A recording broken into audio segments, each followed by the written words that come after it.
Hello, everyone. Welcome to Community Bookstore's virtual event series. My name is Noah Mintz. I'm the event coordinator at the bookstore, and I'm thrilled today to welcome Ashley Nelson Levy to celebrate the release of Immediate Family in conversation with Catherine Lacey. While the pandemic has taken a toll on all of our lives, virtual events like the one that you're about to see have been bright spots in our days. And I want to give a very special thank you to our guests for joining us this evening and all of you at home for tuning in. So now to some housekeeping. You should be able to see and hear our presenters. They cannot see or hear you. So if you have any questions, please click on the Q&A button at the bottom of your screen to submit them, and we'll be asking those at the end of the program, so please don't be shy. There's also a chat button through which I'll be posting a link to buy tonight's book, which is of course very important. One caveat for tonight's event is that we're all at the mercy of our home internet connections and server loads, so please do bear with any technical issues that might arise, and we'll try to resolve them as quickly as possible. And we've scheduled a whole host of summer programming for you, so do head over to our website, communitybookstore.net, to sign up for our newsletter and stay up to date. One that I want to point out in particular is on Tuesday, August 24th, we're thrilled to welcome Louise Penny for her forthcoming book, The Madness of Crowds, in conversation with Dory Greenspan. That program is up on our website now and taking registrations. And finally, we've enabled Zoom's auto transcribe setting. So if your version of Zoom is up to date, hit the live transcription button at the bottom of your screen to enable closed captions. So now a little about tonight's guests and we'll get started. Ashley Nelson Levy received her MFA from Columbia University, where she was awarded the Klein Lehman Esperanza Fellowship. Her work has been a notable mention in the Best American Non-Required Reading, and she's the recipient of the Bambi Holmes Award for Emerging Writers.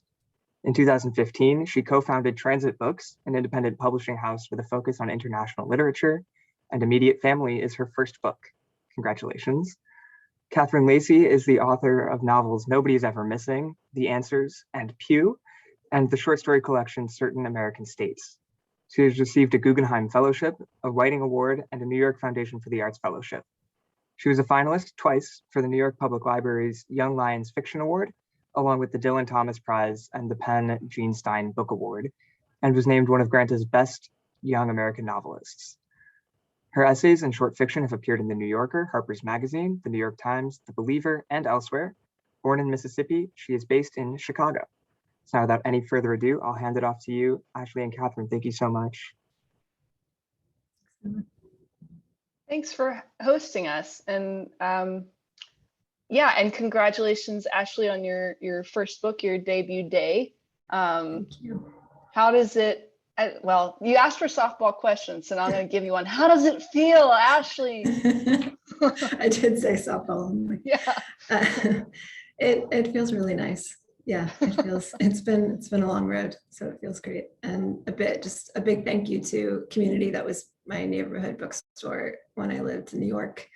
So it's really nice to be visited by them, and also to you, Catherine, whose writing I've admired for such a long time. So thanks for the chat tonight. Well, thanks. Thanks for inviting me. I love Community Books. It's like one of the most magical Brooklyn bookstores in a place full of magical bookstores. It's like, it stands out. I wish it had been my neighborhood one, but I didn't ever live in Park Slope, which is visited people there. Anyway, so I love this book, especially because it kind of confirmed this feeling I had, which is that the books that I really love the most are like when I feel like I'm writing in a way that feels honest. It feels like it's a letter to someone, maybe not a person that actually exists, but or maybe an amalgamation of like a few people. And this book is sort of addressed to, for anybody who, well, I guess it just came out today, so how would you have read it? I don't know, a lot of people with galleys in here, maybe they are. But the book is addressed to the narrator's, the kind of unnamed narrator's adopted brother, on sort of, and it's sort of occasioned by her younger brother is getting married and has asked her to give this speech. And I felt like, well, okay, so that happens in the first, page. But then the rest of it, it's not, it stays in this, it basically stays in the moment of being asked, even when it kind of goes forward into the wedding itself. And it kind of stays in that like feeling of being asked to do this thing.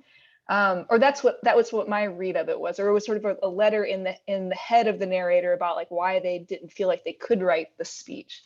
But then I read the Publishers Weekly review just to be like, oh, maybe I should think about like what other people read into this book, and that review saw it as happening within the interior, like within the interior space of the speech itself, which I thought was like at first I was like, oh, they're wrong. And then I was like, no, actually, that's kind of like I think that's actually sort of it's an interesting read on it. And I kind of wondered, like, how do you see these two like aspects of the book sitting next to each other? If that makes sense. Yeah, that's a good question. So yeah, so the book, for context, the book does open with this request from her brother, and what you end up reading is not the speech, but a private letter that I think quickly becomes a confessional. She's thinking about how to describe their kind of love. She's thinking about looking back on their life together, and she starts to kind of explore the things that have also become unspeakable between them. And so it moves around a lot in time. To that point, I mean, it kind of goes back to their past and when they traveled to Thailand to meet him and adopt him, to their childhood growing up together in Northern California, and then kind of fast forward to a recent fracture in their relationship as adults. But as this kind of one thread is moving through the book, this second thread very quickly starts to creep in and enter, which is the narrator kind of confesses that for the last few years she's been trying to conceive herself and has been struggling with infertility, and this has raised questions about the shape of the future of her own family and whether she would adopt, and the kind of tension that's happening there, I guess, in that interior space, is that this is something that she's withheld from him. She hasn't been honest with him about. Yeah. And so yeah, I think that there's a lot. The narration kind of, it toggles in between these two states, these like two like areas of discomfort that are both like in, like the wedding is really a focal point of the book, and then the narrator trying to conceive is really a focal point. And they're like, those are these really pivotal moments in a person's life, should they choose to do these things, where so much attention is put on the moment something changes from one thing to another, the moment you change from a couple to a married couple, the moment you change from a person to like a parent, you know?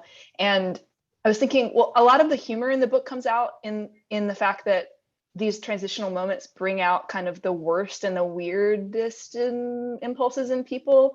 Can I just interrupt you? Sure. Thank you for saying it's funny. I found it very funny, but I mean, this is always a dividing line. I feel like with people where like they think, oh, because the subject matter is heavy, and it is, you know, you really do get it into like, you know, some quite sort of weighty material, which it's one of my later hardball questions.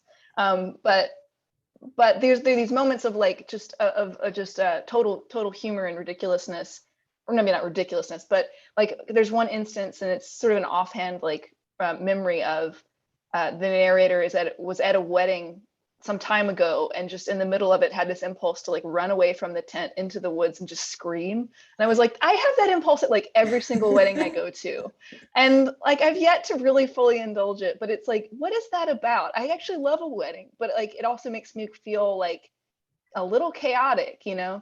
And I feel like there's lots of, you know, in some ways a lot of the weddings that I've been to or been involved in have had disastrous toasts.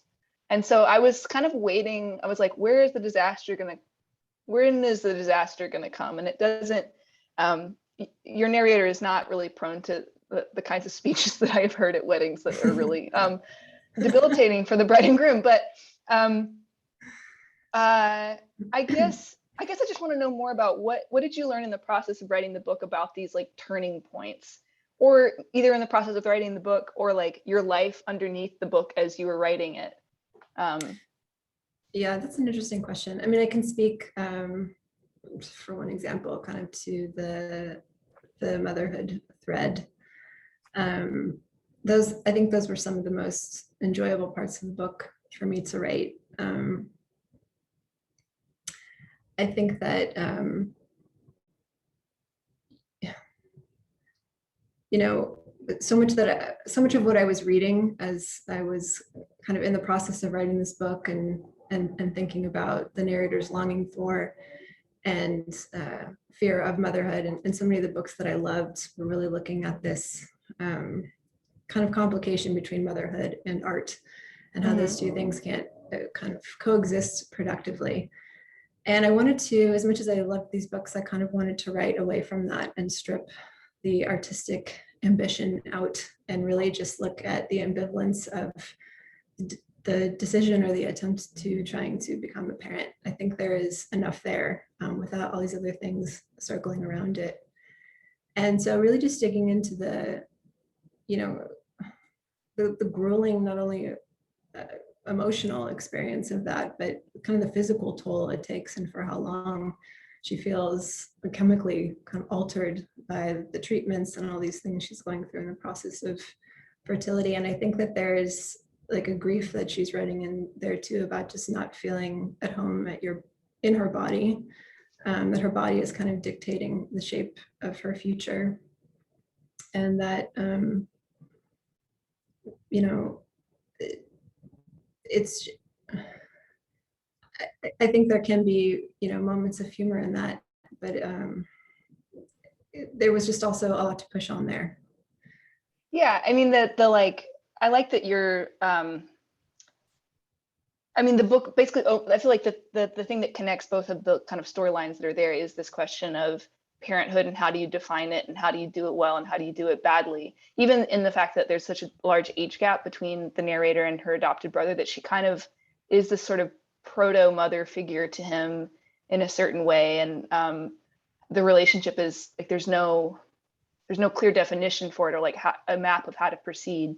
And I guess also the kind of the function of the infertility treatments, it sort of is slowing down the decision. So you have a character that's wants to move across that threshold, but is the entire course of the book, she's unable to cross the threshold the whole time. And so she's having to actually like think about the contours of the threshold much more deeply than if she had just been allowed to be launched over it very quickly.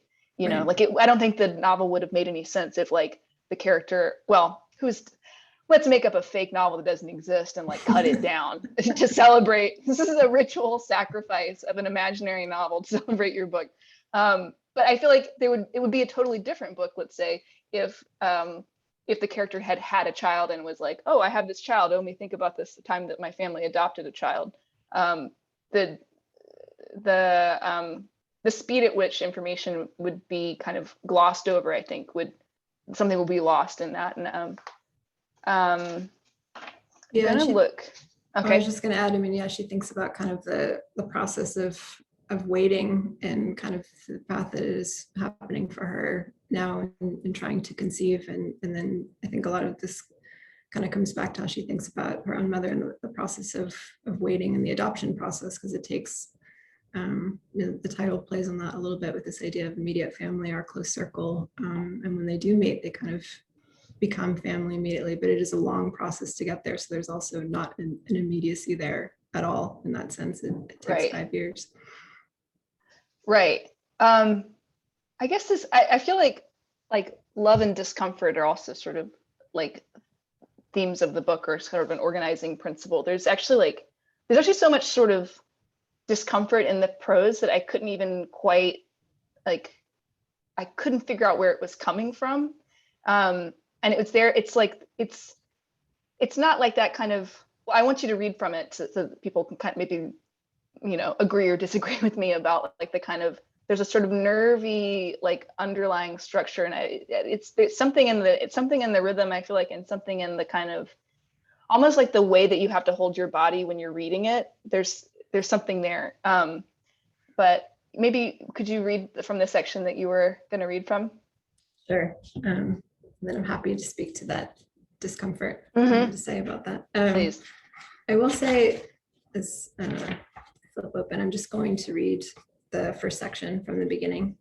When I found out that the novel was going to be an audiobook, I said after a few glasses of wine to my husband, well, maybe I'll narrate it. He was like, are you joking me? They don't like authors to do this. Or yeah. did you do it? No, they don't allow it.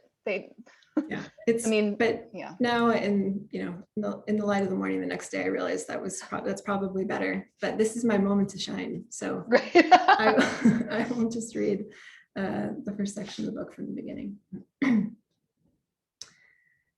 Last night I told you that today might be hard for us, and you said why? And I said because you'll be married and all grown up, and you said I'm already grown up, and gave me a look that I've never seen on any face but yours. A kind of mischievous pride that wavers between the certainty of your own truths and the question of whether you'll get away with them.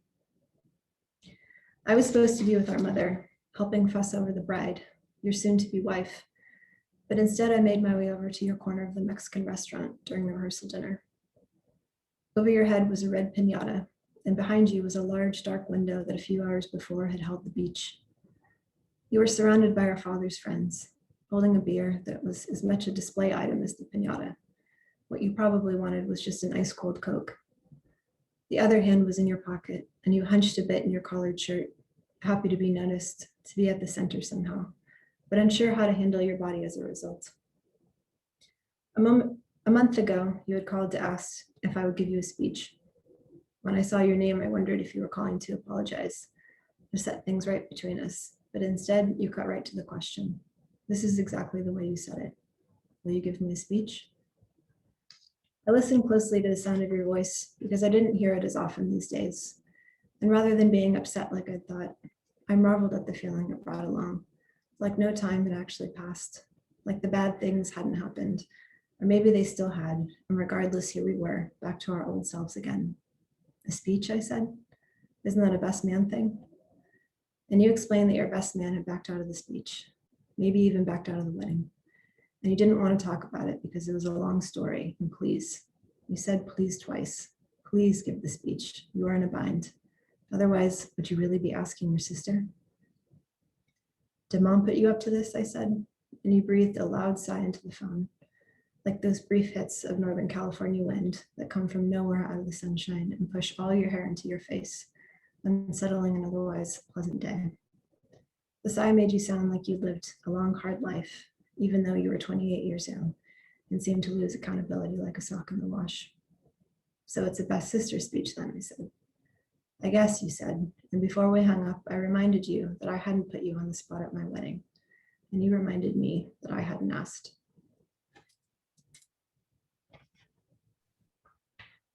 I would hire you. You can do audiobooks. Thank you, Catherine. I would listen to that. The problem is we don't know anything about people that actually listen to audiobooks all the time. Maybe we do.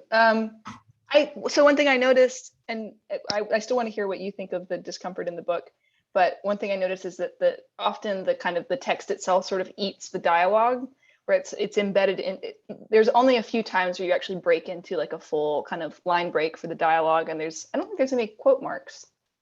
I don't even notice quote marks anymore, whether they're there or not. But generally, I feel like the text is kind of eating the dialogue. It's kind of like preventing the characters from like speaking too loudly or something. I don't know. That was just something that occurred to me as I was listening this time. But how do you feel about discomfort and tension in the syntax? Yeah, I think maybe I can't speak to the syntax, but I can say a little bit more generally. So I think discomfort was kind of key to unlocking the book for me.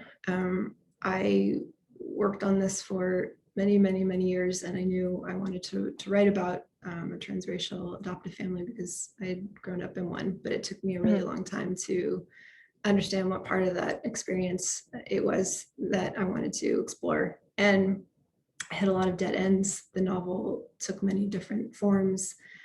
And I think it was honestly because there was an anxiety there, this discomfort, and what it was I was trying to lay bare, which are really these complexities that can happen and come up, these questions, hard questions in a home like that, while also trying to capture the love that can also live in that home, like really looking at those two things. And so in later drafts, I think it kind of finally occurred to me that this anxiety was actually a really important ambivalence on the narrator's part in telling the story. You know, she is really resistant to tell it, and at the same time feels compelled to, and not just because she loves her brother, but in a sense because he's asked her to. And I think once I realized that, I realized that this discomfort, this ambivalence, this conflict about telling the story was actually so much the driving force of the book, and it really found its shape and momentum after that.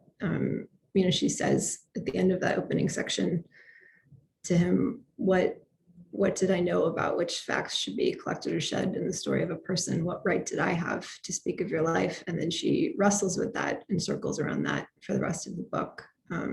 This question of perspective. And so I think once I finally realized that was, to me, kind of the core source of heat, then it got, I wouldn't say easier to write, but I found my way.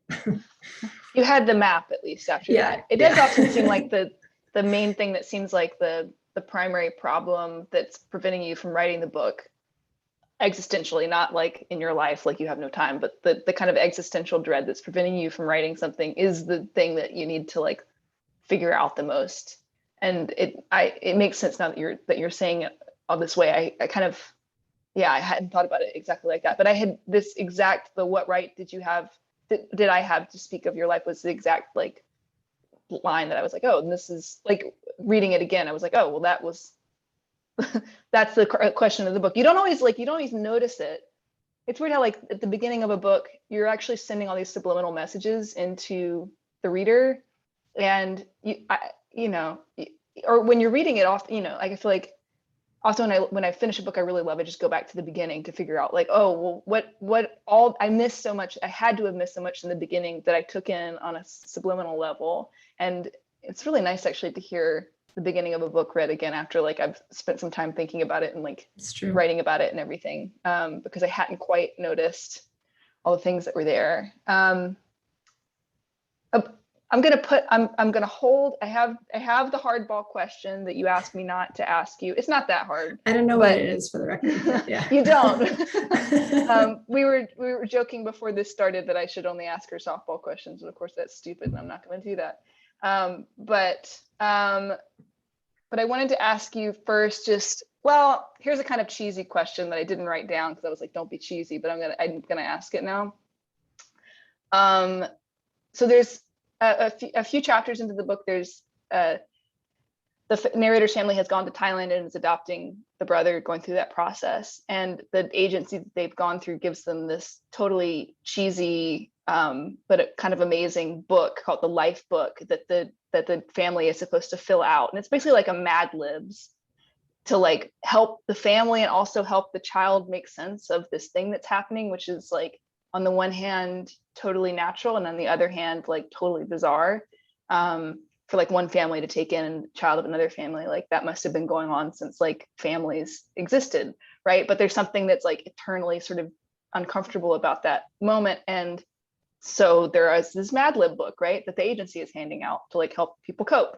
And I was thinking like, is that in some ways like that's what every novel is like the novelist is sort of trying to write the life book about whatever it is that the problem is that they have, maybe they couldn't even put exactly into words, but they're like trying to shape it into a thing. And maybe you already kind of spoke to this with like, talking about like your kind of personal investment and like wanting to write about this experience that you had and the struggle you had of going back and forth about how to do it, can I do it, would I do it, should I, blah, blah, blah.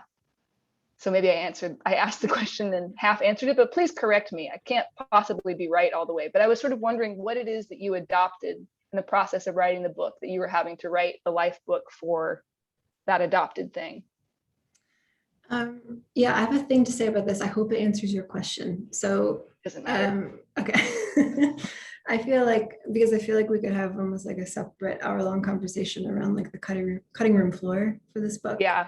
So the life book was one of many kind of source documents in the text, and previous drafts had maybe up to like 50 pages worth of these kinds of documents. She is looking kind of through the adoption paperwork from the family, and she becomes really interested in this kind of like institutional framing of the adoption narrative. And like you say, she's really skeptical of it when she comes across it. She like finds it very strange because it really is a kind of like plug in your family member name and country of origin here.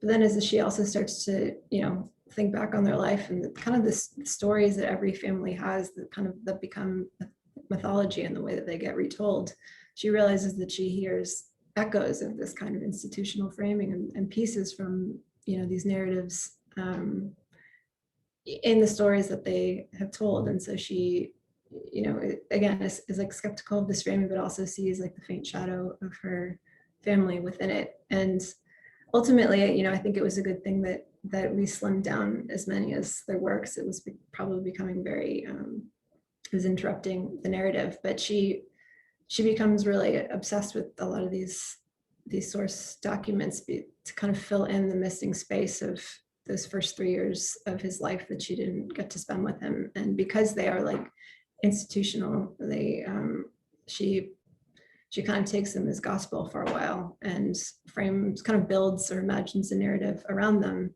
But it isn't until later when she revisits them and she realizes that they're also riddled with errors.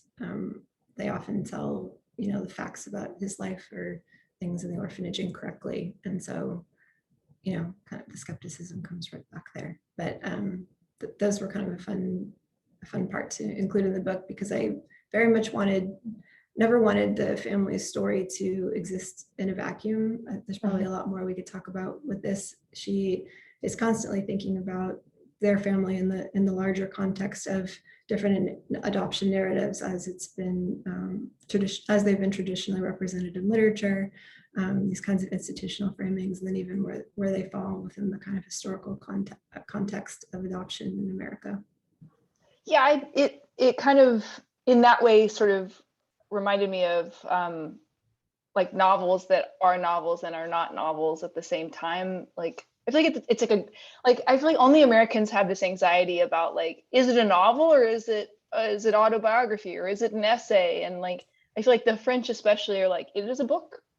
Yeah. It doesn't matter if it's true. It doesn't matter if it's like, it just doesn't matter how you categorize it so much as is it a text that you can spend time with and learn something from and feel like organized by in a certain way. But that wasn't actually one of my questions at all, because it to me it doesn't well, I wasn't leading into a question. I guess I was just more with an anecdote of like that there is a kind of essayistic quality to the book that I didn't even address, because it almost just seems like I kind of took it for granted a little bit. Like it seemed like it was mainly like actually character development. It was only when I looked back at it, I was like, oh no, there's actually like like a quote from Bell Hooks, and there's kind of like some stuff about Victorian novels, and there's just like a lot of different things that are actually completely true that you could lift a paragraph out and put it in an essay, or take a paragraph out and start a whole new essay that like you write as you. But I never felt like, oh, well, I never felt this way because I did a nonfiction MFA, which was like 2 years of only talking about this question, like why fiction, why nonfiction? And it's just like that question for 2 years. I mean, I can say in the answer to that question that, a more honest rendering of my family story would have been a much blander tale. And that it was really important. I do stamp like fiction on it, because I really wanted the book to have a kind of grit and really look really hard at the effects of whiteness on a home. And I really needed to turn us into other people in order to kind of explore the version of events that I was actually interested in. Yeah. So I want to go back then to that question, what right did I have to speak of your life? I think, naturally, because the narrator is in the adoptive family, she's in the adopting family. I'm not sure exactly. The adopting family. She has a kind of privilege on Danny, and sort of her position in Danny's life is very different than Danny's position in her life or in her biological family's life. And so on the one hand, by like paying very close attention to him and really caring about how how is he experiencing this world? How is he experiencing this family? Like, what is his experience like? By paying really close attention to that, that's like a way of her loving him, or like taking care of him, or being invested. And then on the other hand, there's something about paying really close attention to him, and like needing to kind of define their relationship, or sort of dramatize this, you know, the process through which he became a part of her family. It also kind of reenacts that power of her being in the adopting family. But like, both of these things are true, and both kind of like butt up against each other, or create, I think, what you were saying at the beginning, like an important tension in the book. And I just wanted to know, like, I guess just can you speak generally about this tension? Because I don't think that it exists only in adoptive families. I feel like the book was pointing at how does any person write about, or think about, or invest themselves in a life that is somewhat other to theirs, whether it's across gender, or across sexuality, or race, or like class. I mean, we're constantly trying to make sense of each other, and in an effort to do it, there is naturally going to be some amount of like harm or cost. But if you don't do it, there's maybe even more harm or cost. And I don't know. I guess I'm really interested in that tension, and how to move forward with it, and just like maybe what your thoughts were, like, in that general direction. Yeah, I mean, this feels so much of the book, I think, especially in the earlier sections when she's thinking about their childhood together, and kind of the way that the image of their family is conflated with charity, the comments that people kind of make to them in town around like, what a wonderful thing you've done. And she says, and people ask her, you know, what is this experience like? And you know, is life very different? And she says, well, he's just my brother, kind of stamping it no different than anyone else's. And I think in this kind of this proximity to this situation, it's very easy for the family often to like feel like they're separating themselves from like white people's mistakes. And then I think in like this, looking back in this exploration, she also realizes the ways that she's been complicit in a lot of silence are the ways that she could have done much better in kind of recognizing that difference and those difficulties, and that, you know, what she, again, coming back to this feeling of discomfort around, you know, it's this idea of two things can be true at once, that like, to her, it is her brother, and it is no different than any other family. Walk into any other home and it looks the same. You have two kids screaming at each other and laughing together and playing together. But at the same time, it is very different. And she thinks, you know, what more could have been done, you know, to acknowledge that, to recognize that, how she could have done better. And she says, how could silence ever be the better or more loving alternative? And so, yeah, I think along with that, I think this is so much the part of, you know, the ambivalence on her part, the resistance and the compulsion to tell it, because there is that question of perspective, and she understands that her version is going to be a limited and imperfect one, but she kind of moves forward with it nonetheless. I muted myself. I'm in a room full of clocks that are ticking. I'm not sure if that's like coming through, but sometimes they chime, and so I'm trying to prevent that from being a spectacle. Oh, well, but okay, back to what you were saying. I mean, any story that anyone tells, especially about a family, is necessarily going to be limited, and ultimately everyone's story about their family is sort of incorrect. I guess I was telling you this before, but it's been like heavily on my mind as I was reading your book, or right after I had picked it up. My father had a stroke, and so I'm actually in Mississippi, and that's why this room looks like it belongs to a man obsessed with Shakespeare, because it does. I don't live here. This is someone else's house.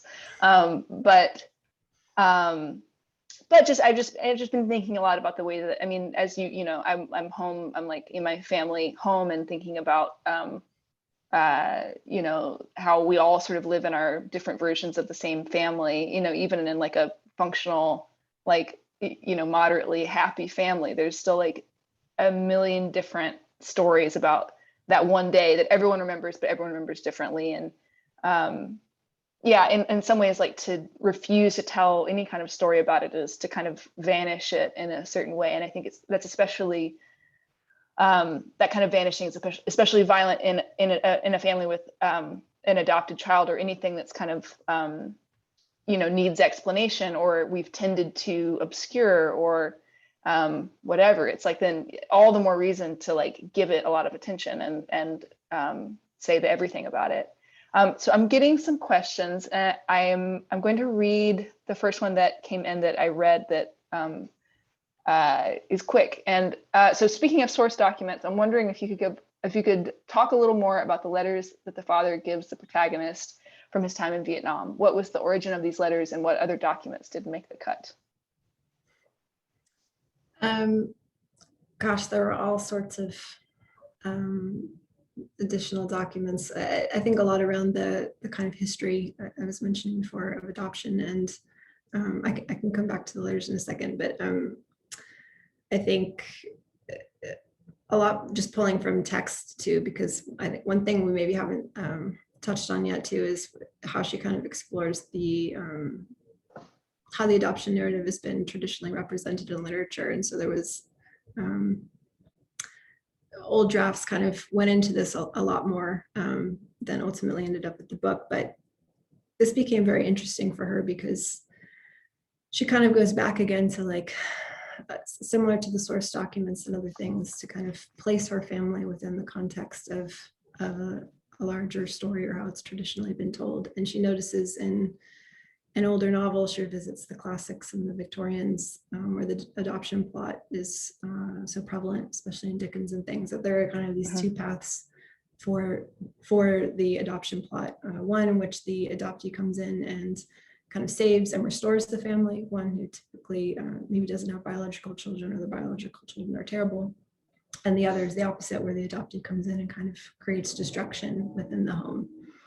An example of the first is like George Eliot's Silas Marner, where it's this town misanthrope, and this like beautiful little blonde angel baby shows up on his doorstep and like restores his unhappiness and restores him back to life.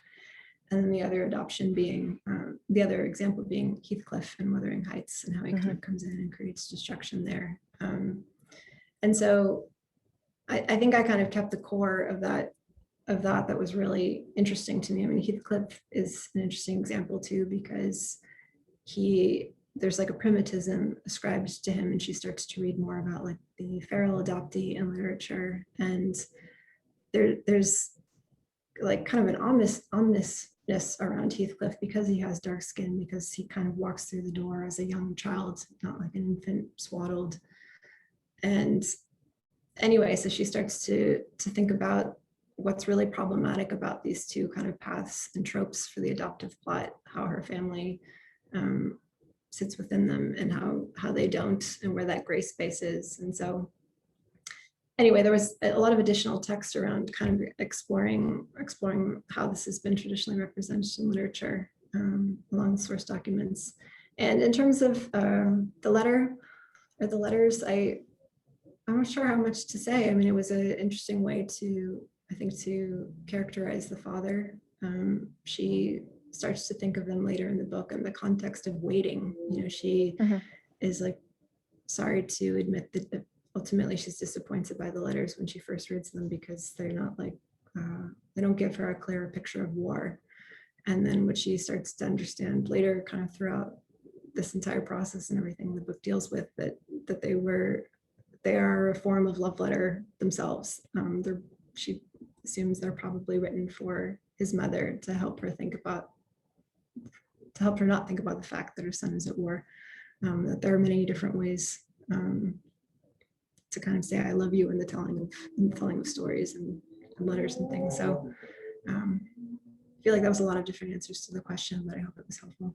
But all useful and relevant, and it connects back to a couple things I wanted to ask, and then somebody else's question connects something that I want to ask. But I feel like sometimes it seems like it should be challenging to write about a family that's not at each other's throats, and like not. I mean, everyone's family has some kind of like everyone's family has drama. That's just like the nature of people living together with each other over a period of years. It's just like things happen. But that like this idea that you can only really write about, you know, families that are really like at odds or there's some big thing, where that's not the problem. Like the drama is actually coming from like the way that they're trying to love each other. And I thought that was, I guess this is not a question, it's just something I enjoyed about the book and was impressed by, that like, oh, to pull like narrative tension out of people that are not actually at each other's throats is, I feel like, very elegant and difficult, really difficult to do. And that's why you don't see that many books like that. It's not because every writer is from some sort of like hellish family. It's just that it's really hard to write about families that are functional. So you end up having to do other things, you know. I appreciate you saying that, just because I did get feedback, I think, from early readers, like, I feel like they could all be more terrible. And I'm like, well, yeah, of course they could, but I basically agree. I think I wanted to keep the focus on other complications. So I kind of push back on that feedback. Yeah. So there's a question in here about that it sounds like you were thinking about lots of different kinds of stories while you're writing this one. What were you reading in the process? And was there anything that you avoided reading?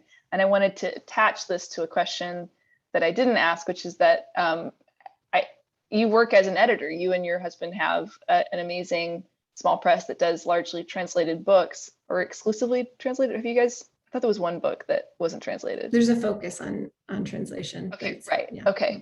Yeah. Okay.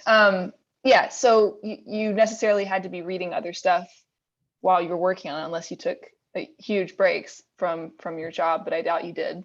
Yeah, so what was there anything that their question was there anything you were reading in the process or avoiding reading? And I was just wondering, how did that fit into your job as an editor? Yeah, so I mean, so I worked on the book for probably 7 years, so there were a lot. Also, it being my first book, I feel like in a weird way, it's just like comprises everything I've ever read, kind of somehow.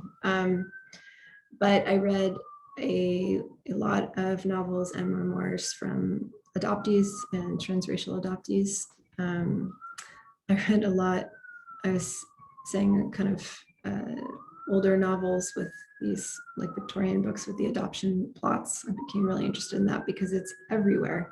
I mean, I also became interested in why the Victorians wrote so much about it. And she speaks to this a little bit in the book. There are a lot of working theories, but one of them is that, you know, in 19th century England, divorce law was really coming through to the surface. And so there was all this anxiety around the inheritance and kind of how fractured families would deal with the like inherited goods of the estate with biological and adopted children. And so this inheritance anxiety was kind of like finding its way into the literature, and that was kind of making its way into these adoption plots because it was raising these questions around bloodline and what belongs to whom. But anyway, so I also read a lot about like 19th century British adoption law, and I read a lot of books about motherhood and fertility.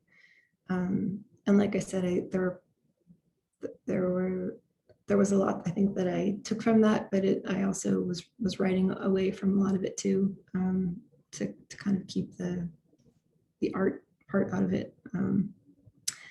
And then in terms of transit, I mean, we have such a like wonderfly varied list, and I don't know what my husband would think of me saying this. I think he's watching it downstairs with our sedated child. But I feel like the connection in our titles kind of like lives in as a like psychic connection between our minds, because we acquire the books together, and what connects them is almost like a shared language between us.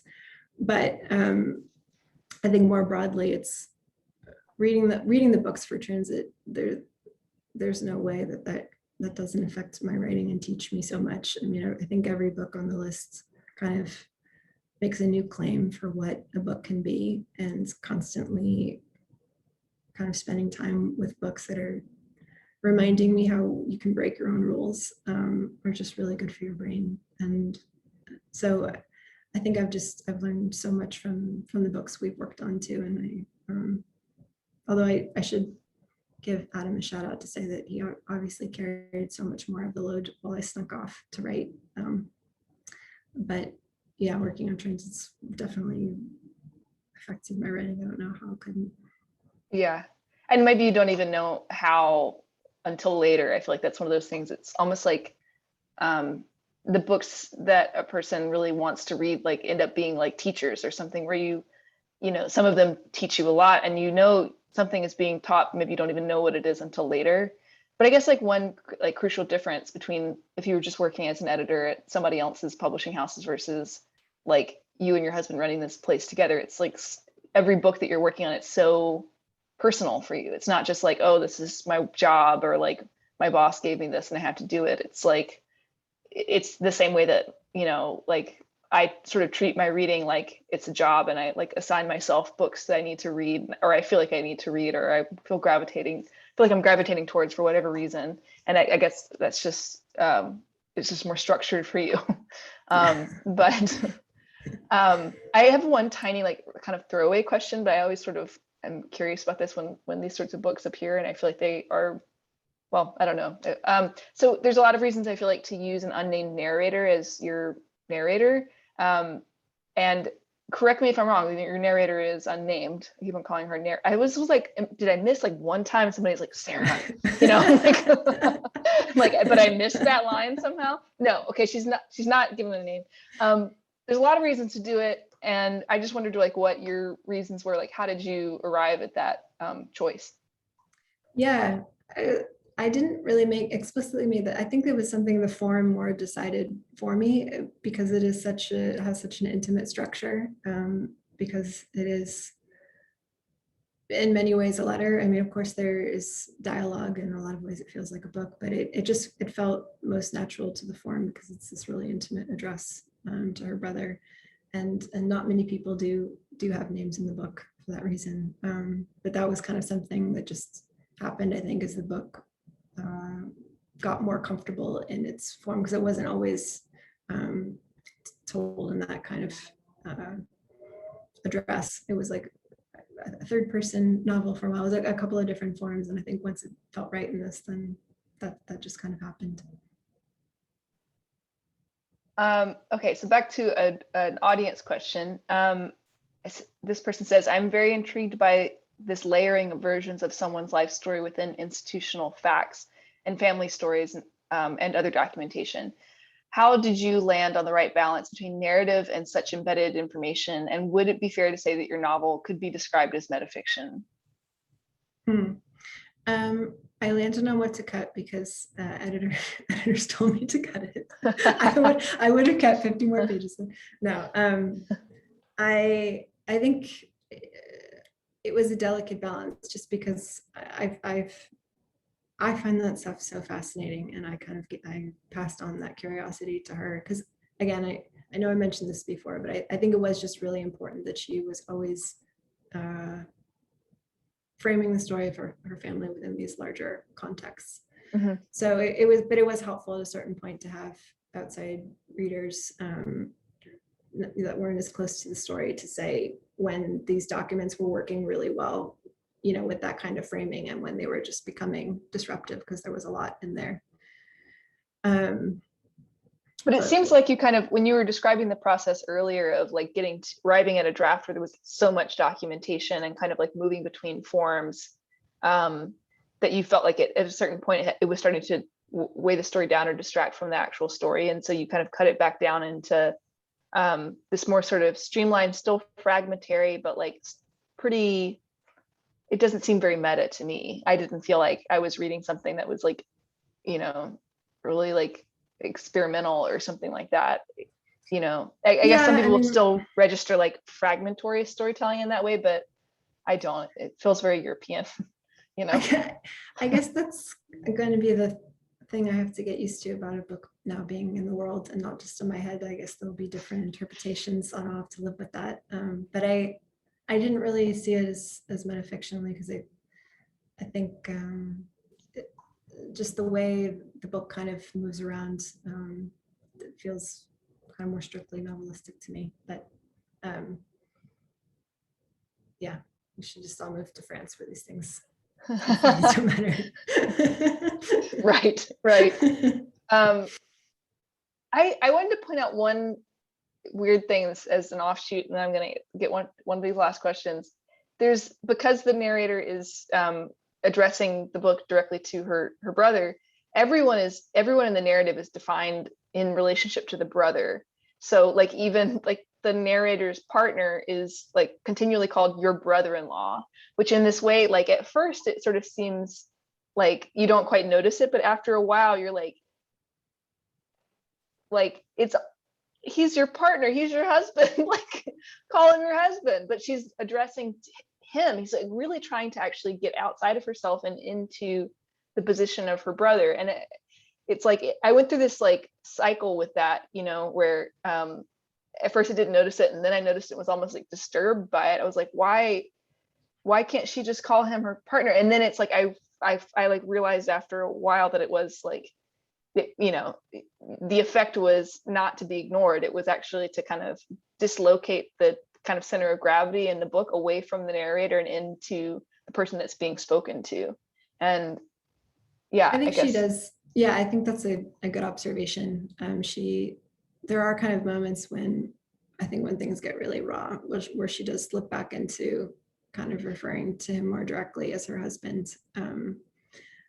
But I think that could have been a choice as I was writing too, because so much of the book is, again, really the language that has been missing for her about her fertility, about her feelings about motherhood, and just things between them their entire life. There's just a lot of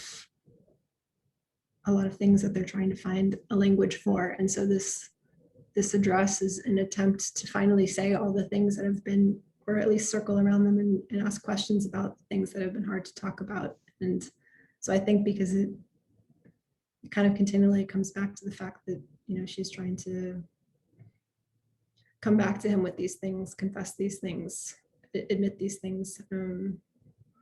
It felt natural in that way, but she does have these moments where she kind of sinks back to like a more intimate address to her husband. Yeah, it does like in moments fracture, sort of break down. And yeah, I guess it's sort of like pointing out a moment where she's feeling a little bit further away from him, or like unable to kind of bridge the gap. Although I did read a Goodreads review where someone was really upset about this. So for my next book, I will just stay away from it entirely. Like, I don't know, like double down on it. Everyone is your brother-in-law. It's just an entire book about your brother-in-law. I'm going to ask you half of this one last question. It's kind of mean a little bit, but I think it's maybe a little bit of a like fireworks. It's not exactly mean, but I'm only asking half the question. Do you think you might be changing parts of the book if you were still working on it now? Well, I will say that every kind of year-long cycle, I came to a point where I was like, and I'm done. I have absolutely nothing left to say. And then an edit would come back, or something would need to happen, and it would have like a new 30-page section. And so, yeah, in some ways, it's really wonderful to have this like out, and I can't touch it anymore in the world. But I do think it's probably a book I could continue to work on. But well, as your relationship to the subject matter changes inevitably. I mean, and that's sort of true about every writer and every book. We like to pretend like, oh no, like it's complete, but yeah, you just have to stop eventually. It's true. I mean, I think it was also interesting because, so much of the book is about the absence of a child as she's like trying to become a mother. And I sold the book and gave birth to a baby within the same 6-week period. And so when the edits came back, I had to like work on this book that was really about a woman struggling with the fact that she couldn't have children. And now I had this like very loud thing in the next room, like that all I could think about was that I had this thing. And so I actually was concerned about that, I think, to your point around like, but what was interesting is I actually found that experience to be really informative and gave a lot of depth to later drafts, mostly because in the book, the brother is put up for adoption as an infant. He's 9 months old. And I don't think, I really kind of looked at that or started thinking about some of the other kind of texts that are in the book around attachment theory and studies that have been done around infants and their kind of primal connections to their mothers, and studies that have been done in animals too. It was kind of a new wave of realization for me that, my son very much knew who I was at 2, 3, 4 months old, let alone 9 months old when our brother split up. And so I think it kind of just deepened our understanding of, even if one can't remember that, that trauma of that separation. And that was really informative in my edit. So in that sense, it was helpful that the book kind of stretched on into that new phase of my life. So there you go. There you go. Always keep writing. Yeah. No, until you have a baby, and then you're done. That's when you know you. Yeah. That's when you know the book is done, when you're giving birth. Okay. Well, I think maybe that's a good place to stop and get you back to your sweet little baby. And thank you, community, for hosting us. And everybody buy this book. It's so beautiful and so evocative, and will stay with you completely. I recommend it. Thanks so much for chatting, Catherine. Yeah, of course. Thank you both so much for this really fantastic conversation, and congrats again, Ashley, on the book. This is really the best way to spend an evening. So thanks again to both of you, and those of you at home, please do consider purchasing a copy of Immediate Family from Community Bookstore, and we hope to see you at another virtual event soon. Thank you for joining us, and have a great evening, everyone. Take care. Bye. Thanks. Bye.